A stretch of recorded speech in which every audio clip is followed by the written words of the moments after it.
Mahigit 100 Pilipino ang inaresto sa China dahil sa manoy iligal na paninirahan o pagtatrabaho roon.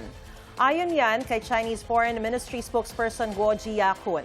Tinitiyak naman daw ng Chinese Immigration Authorities na mapoprotektahan ang mga karapatan ng mga Pinoy, gaya ng ibang dayuhan. Kinondena ni National Defense Secretary Gilbert Teodoro ang pag-aresto. Tinawag niyang pangingikil at pambabraso ang aksyon laban sa mga Pilipino sa China. Gate ni Teodoro, walang intensyon o kakayahan ng mga Pinoy sa China na lumabag sa batas, gaya ng anyay ginawa ng mga Chinese dito sa Pilipinas. Ayon naman sa Department of Foreign Affairs, ginagalang nila ang proseso ng batas ng China kaugnay sa immigration.